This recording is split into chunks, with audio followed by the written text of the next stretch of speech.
Love this podcast? Support it and sponsor today. Simply head to ozcastnetwork.com for details. Hi, I'm Natasha Milani, CEO of South Australian Leaders. I'm passionate about supporting the growth of businesses through the power of collaboration, helping companies to connect, scale and grow. This podcast is all about collaboration for anyone who runs a business. It can be lonely at the top. I believe no one executes alone. We all do better when we do it together. These are real companies talking about real challenges and how they strive to overcome them. Let's all learn and share together. Today I'm talking with an inspirational business leader, Binh Nguyen, founder of Marketees, an inspirational person and business based here in South Australia. In the space of, I'm going to say digital marketing, but it's not digital marketing at all, really. It's I describe your business, Binh, as getting the right message to the right people at the right time. Welcome, Binh. Thank you, Natasha. Thank you for having me. Was that a good way to describe what you do? It's one way to describe what we do. I mean, it's very... I'm not sure that's a good way. No, but I think it's good though, because it opens up curiosities for people. And now they want to know more, right? If it's digital marketing, but it's not digital marketing, they're going to want to see the explanation or the elaboration of that. So I think it's good. Which is what you do. Exactly. So I'll build curiosity, right?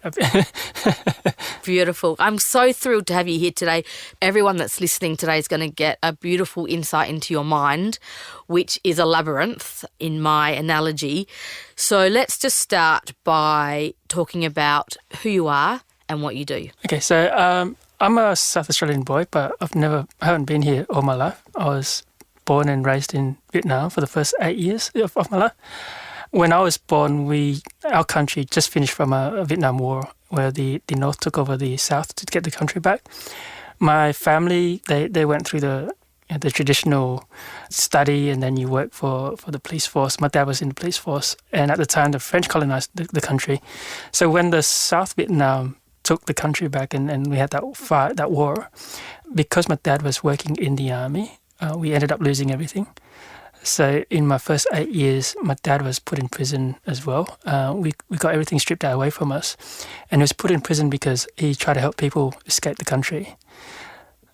So that was the first 8 years of my life. And then I came to Australia when I was just turning 8. And we lived in a little suburb called Croydon Park. And pretty much because we had nothing, we were taught to earn whatever we wanted. And that was a great thing because it taught me a lot about resilience. It taught me a lot about being the creator of my own destiny and making me realize that I'm responsible for whatever I have. Anything that happens, I'm the sole person responsible. Whether it's a good thing or a bad thing, I'm still the one responsible. That really does build resilience and a new lens of looking at the world. What sort of philosophies has that led you to believe around business? It's changed a lot over the years, but recently I just had 2 little babies. One is only 2 years old and one is 3 years old. And I look at building a business very similar to looking after raising children. So the way I look at it now is true creation needs to have its own life beyond the creator. If whatever you're creating is dependent on the creator, then it's not true creation. So think of it like God created the world and the world evolves without God's interference. As a parent, you can teach your children all the values, etc. But at some point, they're going to grow up and they're going to have their own life and they're going to make their own decisions, and you have to be comfortable with that. I think business is very similar, where if you want to really build a business, you give it the foundation, you teach it values, and you allow the people inside your business to make their own decisions and allow them to grow by themselves, even without your interference. And nowadays, I look at leadership, I look at creation and business building with that kind of lens. How do I remove myself? How do I empower my people to make their own decisions? And how do I give them the values and the frameworks in which to guide their decisions? So for those listening, that's a great philosophy. You aligned a business analogy and a parenting analogy to ensure that you're giving your business or whatever you're working on a life of its own so that it can operate without you, leave a legacy, and so forth. Exactly. That's wonderful. I think that's a really nice opportunity for those listening to reflect on what they're doing every day, and are they giving their people or are they leading in that type of way? It's a good self-reflection question. I think a lot of that actually comes from my dad, because we've got a family. We've got a really big family. I've got 10 children in the family. And my dad is a great leader. A lot of things I learn about leadership is from him. His style of leadership has never been driven by fear. It's driven by true respect. We've got 10 children and we all get along really, really well. But he teaches us the values, and then he just lets us go off and do our own things with the values that he's passed on.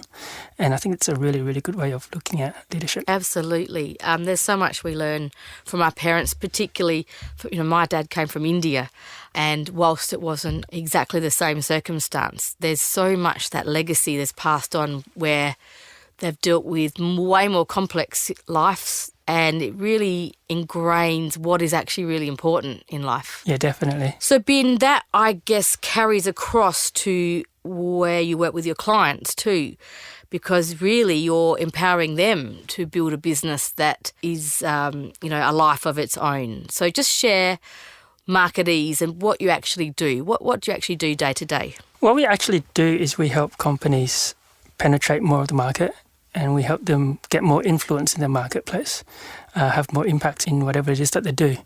And the way we do that is we leverage digital media. I often say that most marketing decisions are based on intuition, and what we attempt to do is validate those decisions with data. And that could be, traditionally, most people will just look internally for that data to validate the decisions. But what we do is we marry, or we combine internal data with external data and platform data. So internal data is all the information that you have inside of your business, whether it's from your CRM, your POS, point of sale system, or just your database altogether. Then there's external data, any sort of data that we can gather from the government, from any external source. And then there's platform data, all the data that the different platforms like Google, LinkedIn, Facebook, etc. knows about each individual. And we marry those three sources of data to find correlations, and that gives us insights, and it helps us with the decisions that we help our clients to make, so that they can make it with a lot more certainty, a lot more clarity, and a lot more confidence. One of my favourite personal sayings is no one executes alone. So I think you're an important part of a lot of your clients' success in their business. That is true collaboration in terms of your goal every day is to make sure your clients are penetrating the market in which they seek to achieve. Can you give me some examples of I guess it's beyond just a supplier-client relationship, about how you truly collaborate to get the best outcome for your clients? This brings us back to what I was talking about before, where you got to empower your people to make their own decisions. We have a set of core values, and it's under the acronym of LIVE. It's what we live by. The L is limitless, which is basically we believe that all problems are an opportunity to grow, to find new solutions. I is integrity. So whatever you say you're going to do with honesty, with integrity and transparency. The V is value transfer, and that's one of the big ones. So I'm a big believer in any transaction has to be an exchange in value.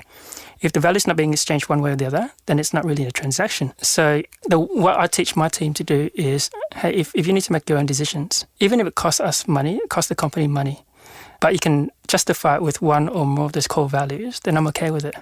And they would share, a lot of times they would share the decisions that they've made that has costed marketeers money, but because of, say, value transfer, for example, where that particular month they felt that the value wasn't being transferred.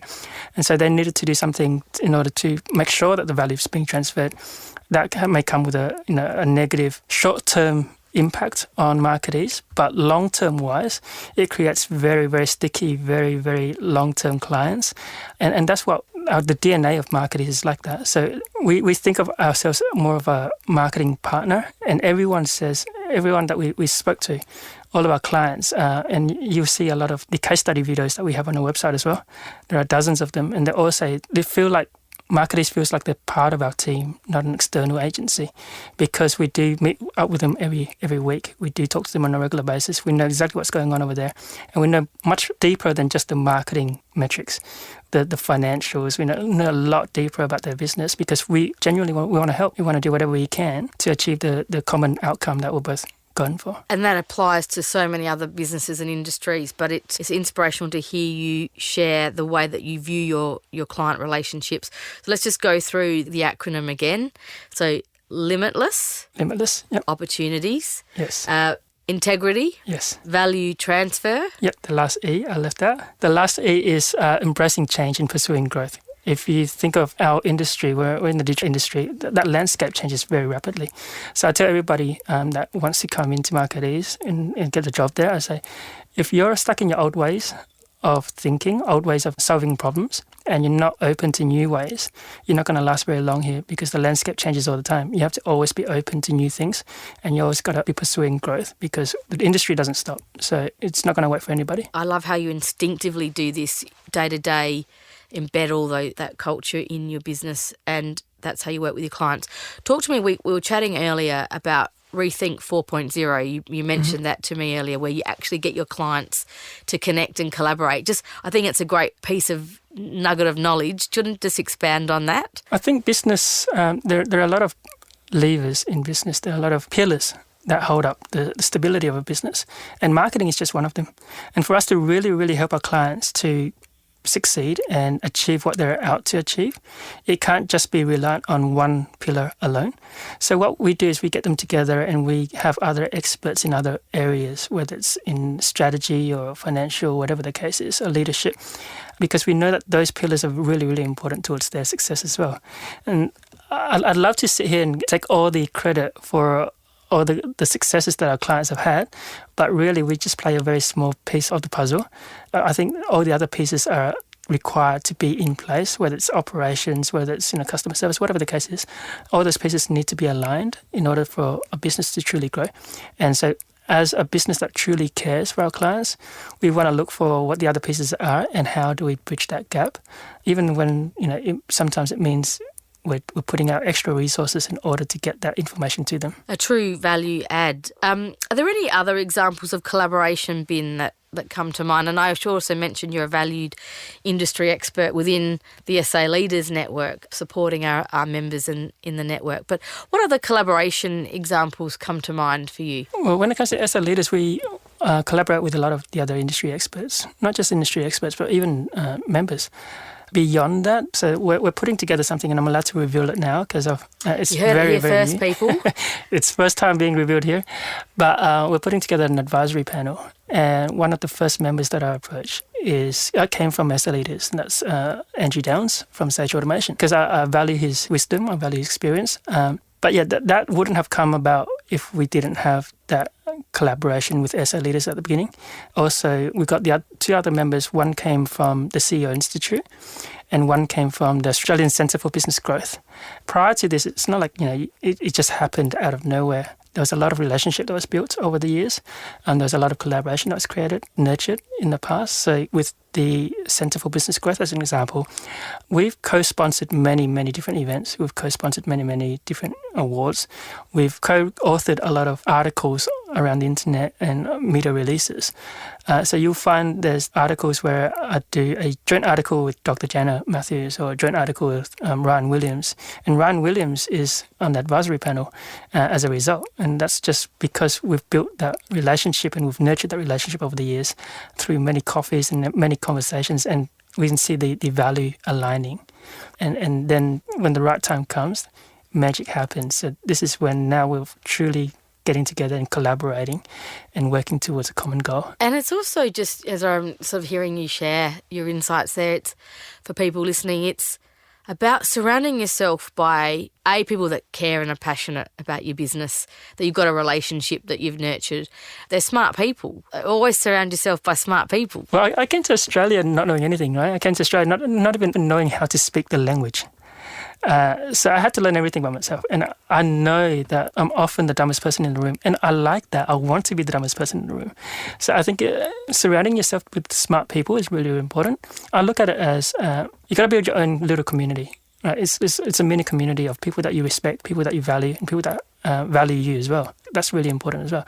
So that value alignment, I think, is really important. And I seek wisdom from other people because I know I don't have all the answers. And it's a matter of I don't know what I don't know. Different people learn through different things. I like to learn from other people, first and foremost. My second source of inspiration or education comes from books and podcasts. Well, we'll get a recommendation from you in just a minute. I'm not convinced you are the dumbest person in the room at any time, Binh, but what about giving back just out of interest? Because I think it's important others are helping you in your business.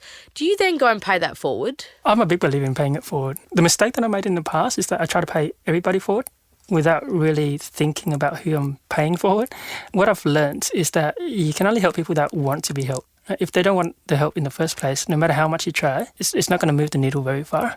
So now I try to pay it forward as much as I can, but I'm also assessing whether this person actually wants my help or not. You just talked about then that you came as an 8-year-old to Australia. You didn't know the language. You grew up here in Adelaide. You went to school, if I'm correct, at Adelaide High School. And I know this story because I've heard you share it before, but we're going to talk about firecrackers now, and which is probably not what everyone thought we were going to talk about, but we're going to talk about firecrackers. Binh, why are we going to talk about firecrackers? It wasn't until I got to high school that I realised, hey, other people have a lot of things and I want those things, but at our house, we don't have a lot of money, so I had to earn what I wanted, right? And the only thing that I could think of at the time, there was a stage where firecrackers were being sold. In Vietnam, firecrackers are very, very common. Every kid plays with firecrackers. They wait for pretty much every party, whether it's a wedding, whether it's a New Year, whether any sort of party, there would be a lot of firecrackers being lit. So for me, it's normal. But when I came here, it was very rare. And when I got to high school, there was a lot of students that were curious about firecrackers but couldn't get their hands on it. And I knew a person that had a license and could buy them. And so what I did was, there was a market gap. I bought off that person and I sold it back to the students. But being new to the country, I could get the trust of my fellow Asian students quite well because I could speak their language and I could communicate quite well. However, when it comes to the Caucasian students, it was a bit more difficult to gain their trust. And so I did a lot of things in high school that at the time I didn't realize it was all part of building trust. It's all around the psychology of building trust. But I did things like when students was curious but didn't dare, I would give them one for free. It's the same thing as giving them a free trial in today's world. But also I remember there were times when, because I knew every single of my customer, every single student. Right? I knew them by name, I knew them, their family, I knew which ones were getting in trouble, which ones weren't getting in trouble. There was one time at lunchtime, one of the students lit up a firecracker, and he's one of those people that never get in trouble. If he ever gets in trouble, he'll be in really, really big trouble with his family. A teacher heard it and came over and basically questioned who lit up this firecracker, and you could see on the expression of his face he was really, really terrified. So I just stood up and I said, I did it, and I just took the blame for that student. Now, I got told off and I got 7 days detention, which to me I didn't mind too much, but for him it would have been, he would have very difficult conversations with his parents. Little did I know that just from that act, the word spread really quickly, and people were saying, oh, Binh's someone that you can trust. Binh's got your back. He will never dob on you. He'll even take the blame for you. And that allowed me to gain the trust of people that I couldn't gain trust of before as well. So all the Caucasian students were coming to me. They wanted to know. There were also things like not all firecrackers light up or do what it's supposed to do, right? The ideal scenario is every single firecracker you sell, it would light up and it would blow up and it would make a bang sound. Not some of them, we call them duds. You light it up and nothing happens. When that happens, I just give them another one. Right? And it's the money back guarantee. It's that money back guarantee. You're showing them that you care, right? You're showing that you really, really care. What you promised that you're going to deliver, you will deliver at all costs. And I think that's really important. I feel, especially in South Australia, the market is very small. It's a very conservative, small market. Everybody knows everybody almost. We're like 1 degree of separation. So I feel like reputation is everything. And everything you do has to be built around defending that reputation. They say reputation takes a lifetime to build and 1 moment to destroy. And so my philosophy around business has always been, hey, how do you defend your reputation as much as possible by doing the right thing? And any young people that are listening, by any chance, we are not suggesting you go to school and sell firecrackers. But I do love all of the alignment you there to your own business values. one element, Binh, was that you started to work out, just correct me if I'm wrong, you're buying the firecrackers in bundles and then you were unhinging them and then selling them individually. So your profit margin was significantly increased as you Correct. went through that process. Yeah, at first we were just selling them individually and we were buying them individually. But then when we realised, hey, I could buy them in bulk in a line and just disassemble themselves, then we realised, hey, instead of making this amount of money per firecracker, we can make this amount of money per firecracker. And that allowed us, funnily enough, a lot of resources that could be put into marketing. And when I say marketing, I'm talking about like the free trials and all that, because we were getting a much bigger profit margin. So we could afford to give some away for free. We could afford to do a lot of things that our competitors couldn't do. And there's only like 2 or 3 people that were supplying them. But when you've got that advantage, all of a sudden everybody flocks to you. You were an entrepreneur from a young age, and there are some good lessons in the story you tell. So now you've been in business marketees for 17 years. You've just made an acquisition of a video production company. So now we get to the point where there's more complexity in the business. There's more people in the business. There's more financial structure in the business. And so it's about really, I love talking about the process around developing a strategy going forward. What tools do you use? What level of complexity? Is it a plan on a page? Can you just share how you look at your business now and how you look ahead and plan formally in your business? Yeah, there's a couple of things here. One is that I followed the philosophy of small continuous improvement. The power of compound is one of the most underestimated forces out there. What we do is we don't really look at the competitors. We are aware of what the competitors do. We don't really see anybody as true competitors anyway. The only competitor is ourselves. And so we're always competing against ourselves from yesterday. And I'm a big believer in if you just make small incremental improvements every single day, through the power of compounding, it's going to create a company that becomes very, very stable, very, very strong. And so our philosophy has always been, hey, we don't need to jump from A to Z. Let's just become 1% better. It's almost impossible to jump from A to Z, isn't it? But most people look at it that way, right? And we're like, oh, no, we don't need to. We just need to be better than yesterday. And if every day we've got the same mindset, hey, we need to be better than yesterday, we need to be better than yesterday, then we look at, okay, where are our weaknesses? So right now what we're doing as a team is every quarter we have a quarterly business review, QBR, and it's always done offsite. So we get out of the office, we go into a pub, or we hire a place, and we would talk about, so we would divide all of our issues into rocks, pebbles, sands. Rocks being the 90-day projects, pebbles being the smaller monthly, sands, things you can do daily, weekly. In our quarterly business reviews, we basically bring together a list of rocks, and every quarter would have that list of rocks. Those rocks are then given a person that's accountable. So we use RACI, someone that's responsible, someone that's accountable, someone to be communicated with, and someone to be informed. Okay, RACI. RACI, yep. But the leadership team would take those rocks and they would work on it. If they're the one accountable, then they'll work on it with their mini teams or with themselves. What we've done is recently, and this is very recent, is what I spoke about before, putting together an advisory panel, because one of the things I don't want to do is I really value the people that are sitting on that panel, so I don't want to waste their time. So what we do is we strategically make our panel meeting straight after a week after the QBR, so that I can bring the top 2 to 3 rocks to the meeting and have enough time for me to think of solutions and give them, here's what we're thinking in terms of solving these particular issues. And this is how we're going to measure it, and this is how we're going to track it. Because I also know that people with more wisdom, they may see it from another lens, from another perspective that I would never even consider. And so for them, they're like my think tank. The way we're addressing it is, okay, if every quarter we have these rocks that we address, and then within their siloed teams, they've got these pebbles and these sands that they address on a weekly and monthly basis, all of a sudden, we've got 30 people in our team. If they even just address one sand, not even a pebble, one sand a week, all of a sudden that becomes a lot. So, right? So at the end of the year, we're going to have a list of like hundreds and hundreds of little incremental steps closer to our goal. And that's the idea. It's how many little steps can we take towards our goal that in the short term may not feel like we're going far, but after a year, you look at it and you put it up on a butcher's paper and you stick it up onto the wall. All of a sudden, you've got a whole full wall of hundreds of steps that we've taken throughout the year. And imagine doing that over 3 to 5 years. It's going to be very, very difficult for a competitor who has been sleeping or hibernating all this time to try to catch up to that, right? So that's how I'm approaching strategy. So you're talking rocks, pebbles and sand. For those that have not read Traction, because I'm just jumping into the fact that you run, an EOS, but can you just expand on that, just to give the background? And Traction has been a book that has been mentioned a few times in this podcast series.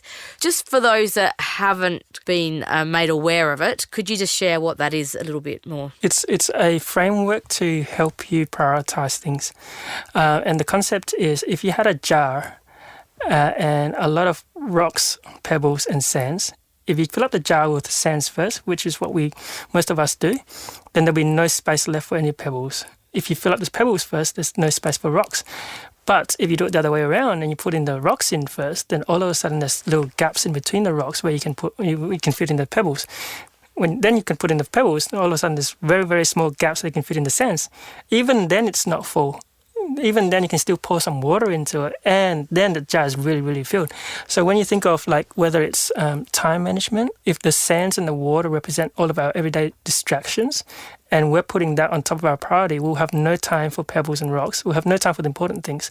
When it comes to your priorities with, say, business and family and all that, whatever you value the most, if you don't intentionally put your effort towards those things that matter to you, you'll never have time for that, because in our everyday lives, we're very, very busy, and we're always distracted with different things going from left, right and center. If all we're doing is just responding to those things and we don't intentionally leave time for the things that matter, such as family, such as whatever is important to you, then it's very easy for us to forget to have that time. And so the whole concept around rocks, pebbles and sand is identify what's important that takes some time to achieve, prioritize that, put that in first, and then fit everything else around it. Don't fit the rocks around everything else. And you mentioned those quarterly business reviews include your team of Correct. people. So culture is obviously a priority for you and your business, as for many. In addition to that quarterly process you just talked about, is there something unique that you do in your business that is the marketee's way that significantly aligns the culture of the people in your business? Trust is a big one. What I do is, because I allow them to make decisions, because I allow them to change our process, it's because I allow them to mold how Marketees is created, how Marketees is operated, how Marketees is run. It's no longer dependent, like I said, it's not dependent on me anymore. What you'll find, the process that we had 2 years ago versus last year versus this year has significantly improved. I think each year will probably improved 5 to 10 times better. And I was only more involved in the earlier years. The years after that, it's really the people who are hands-on with everything. They find better ways to do things. They find more efficient ways to do things. They find ways to get better performance. They'll mold the processes and the systems. So now I look at it and I'm going, wow, I would never have been able to create this. But I think that giving them that trust, where it's okay to stuff up. I don't mind you stuffing up if you've got a good reasoning for it and you're following our values. There's this framework called the 4-way test. It's actually from another company back in the days that sold pots and pans. And in the GFC, they went bankrupt almost, pretty much, because they didn't have any shop fronts. The way that they grew was through house parties, and they would introduce their products at house parties. But when the GFC happened, there was no one having parties at home. So they went into administration, and this man that took over, he decided, he was a very religious man, so he put together these 4 questions. And then he took it to all of the religious leaders and asked, if we could answer yes to all of these 4 things when we're making a decision, would that make the world a better place? And all the religious leaders from, the priests, monks, etc., they all agreed, this will make the world a really, really good place to live in. So he applied that to the company, and he completely turned the company around. The 4 questions are, is it based on fact? Is it the truth? Or is it just an opinion? Second one is it fair to all those that are concerned? The third one is, will it build goodwill and better relationships? Would it make everybody else closer? And the 4th one is, will it be beneficial to all those concerned? Now, he published that publicly, And there were a lot of corporate companies, we're talking about billion-dollar companies, that followed his footstep and took this 4-way test and applied it to their company with really, really good results. And he was part of the local Rotary Club. And so Rotary International decided, hey, I asked, can we use this in our organisation? And still to this day, it's being used by Rotary International with 44,000 members or something like that. And in Market Ease, we've done the same thing. So back then, we focused a lot on teaching our people what to do. But what really frustrated me was, okay, now they know what to do, how do we teach them how to think? And I want them to be able to think for themselves. I want them to be able to make decisions for themselves, but not go too far out of what I would normally do. So I realized that we need to give a framework when they need to make those decisions, when they need to do that thinking, right, and put their thinking hat on. So I said, anybody in here, if you need to make a difficult decision and you can say yes to all 4 of these questions, and we have these 4 questions printed out all over the office, but you can say yes to all these 4 questions and you can justify it with 1 or more of those values that we have on the wall, go ahead and make the decision. You don't need to talk to your senior. You don't need to talk to your manager. You don't need to talk to anyone. Don't talk to me. Only talk to me if you can't say yes to any of these. Then we'll discuss it. Right? And that removes a lot of... I don't know if you heard of the management book where every time someone comes into your room with a problem, it's like they're bringing a monkey into your room and then they leave. If the problem doesn't get solved, then they leave the monkey in your room. And over time, your room gets filled with monkeys and you never get anything done, right? This way, 1, we can stop them from coming into the room with a monkey in the first place. But 2, they've already thought about the solution. And usually when they come in, I'm not the one to provide the solution for them. I just ask them, okay, what's the pros and cons of the solution that you've created? And then we discuss that. And if there's an alternative, then that will come out. If the solution that they created was good, but they were just doubting themselves, then we just go put it through the 4-way test. So now when they come in and they leave the room, they're taking the monkey with them. And I'm not stuck with a whole bunch of monkeys in my office. I think that's a big thing, being able to give your team the power and the trust to make those decisions without getting angry at them when things don't go wrong. Thanks for sharing that, Binh. And I think the insight I also add to that is theory versus practice, right? You've actually put all of this into practice. It's really some great case studies. So thank you for that. Binh, it's been an amazing time chatting with you. Just before we wrap up, you've mentioned that you do read a lot of books. You've mentioned a couple, but what would be your final recommendation to leave with everyone listening today? Okay, this is based on recency more than anything, but recently I read a book called The Infinite Game by Simon Sinek. And he talks about how the Vietnam didn't actually win the war. They lost badly in terms of the casualties. The amount of losses that they had compared to America was significant. But the reason why they won the war is because they looked at the war as an infinite game, whereas America looked at it as a finite game. Because they had no end, they just wanted to win back their country. The war was never going to end unless they give up, right? Most businesses and leaderships or executives of companies, they think of business too much as of a finite game where, hey, I'm going to increase my profit margin or our profit margin or our bottom line by this amount, or we're going to be the best in the industry and it's got to be measured this way. And once that gets achieved, then it's the end. Where what he's saying is the best companies don't think of an end. He used an example of when Apple came out with the iPod. And Microsoft had a similar version of the iPod, but it was significantly better at the time. And he did some talks with the Apple and the Microsoft leadership team. And he went to one of the bosses at Apple and said, did you know that Microsoft has this product? And it's significantly better than what you've got right now in terms of the iPod. And that particular person was like, yeah, we know. It's okay. But wasn't bothered by it at all because he didn't see it as the finite game. Apple's mission was to enrich or empower people's lives through technology, right? And so it doesn't stop at the iPod. If they were fixated onto what Microsoft was doing at the time, they would never have come out with the iPhone. When the iPhone came out, it made the iPod obsolete. And now no one really uses an iPod anymore because you can do all of that on an iPhone. And so because their mindset was all about, hey, how do we change humanity for the better? There was never an end game. There was never a final destination. They're always looking to improve themselves again and again and again. And that's how I look at business. How do I become better than yesterday? And how do we play the infinite game so that we're not fixated on what the competitors are doing and what the end, where the result line or the end line, the finite line looks like. Yeah. because that always gets moved. Wonderful, great. Well, Simon Sinek, he's a leader. Binh, it's been absolute pleasure, just getting into, as I said, I think I used the word labyrinth when we first started, of your mind. Thank you for sharing your story with us, and thanks for all your valuable insights. Thank you so much for having me. It was very fun. I really hope you enjoyed this chat and it inspires you to harness your own power of collaboration. You can contact me, Natasha Milani, via LinkedIn or saleaders.com.au. All my details are in the show notes. And thank you for listening. Love this podcast? Support it and sponsor today. Simply head to AuscastNetwork.com for details.